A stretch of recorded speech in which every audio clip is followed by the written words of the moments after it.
नमस्कार आपण मानक देखी कखारू कंधमूलर पोड़ पिठा। अरुआ चाउल 1 केजी को बतुरई बटा है, बिरी 200 ग्राम को बतुरई बटा है, कखारू 500 ग्राम, कंधमूल 500 ग्राम को सिझा है, गुड़, नड़िया, बादाम, अलैच, घी, काजू, लुण।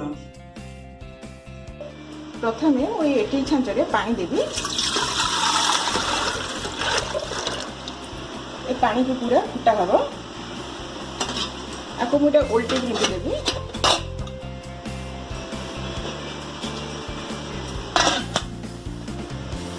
ए प्रेशर कुकर में मुझे गोटे पोड़ी की देखेबी। एटा लुण मुझे ए लुण को फास्ट मुझे गरम करी। एबे मु ए कंधमूल को कखारू को भलसे पूरा चकुटा हबा। ए बड़ बाउल रे मु चकुटी देबे।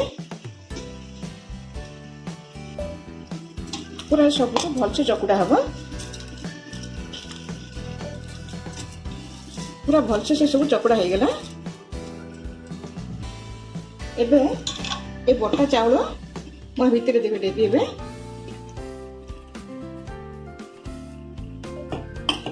एबे बिरीटा दे देबी। ए सब को एबे भलसे पूरा मिशा हबो। सब मिसी गला परे चाउल बिरी कंदमूल कखारू सब मिसी गला। एबे लुण दिया हबो, चीनी दिया हबो, गुड़ दिया हबो,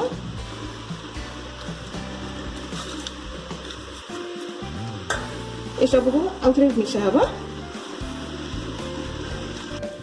चीनी गुड़ पूरा मिसी गला परे एबे बादाम पड़िबो, नड़िया पड़िबो, काजू पड़िबो। ए सब को भलसे मिसा हबो। अलैच पड़िबो।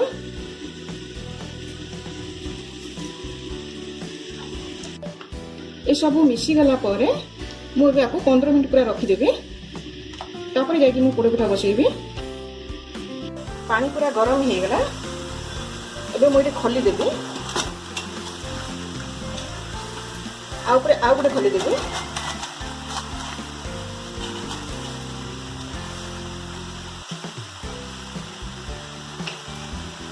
ए ऊपर बेटर दिया हबो।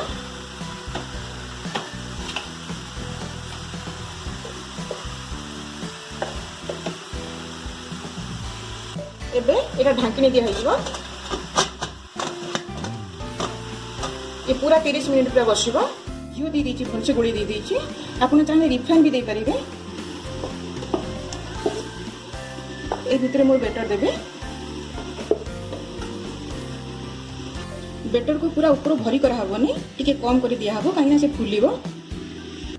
लुण पूरा गरम ही छी। मोर स्टैंड का देबी भितरे। एबे ए भितरे मोय बेटरटा देबी।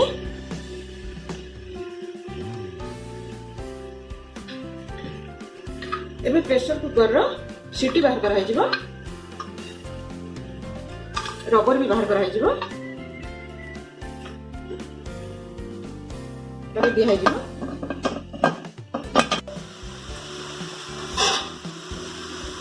पूरा 40 मिनिट हो गलानी। मो बडी देखिबी हेलाना नाही। आ टिके हबो। ये पूरा फुल गैस रे बसी छी। ये आउट बसिबो। अब मीडियम चूल्हा रे बसा हबो। देखंतु पिठा पूरा हो गला। पूरा ठंडा हो गले मु बाहर करिबे। देखंतु पिठा पूरा ठंडा हो गलानी। मु बाको बाहर कर देबी खली धरिके।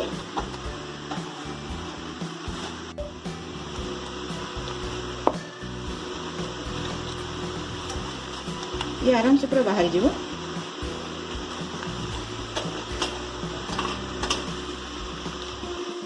देखो पिठा पूरा हो गलानी।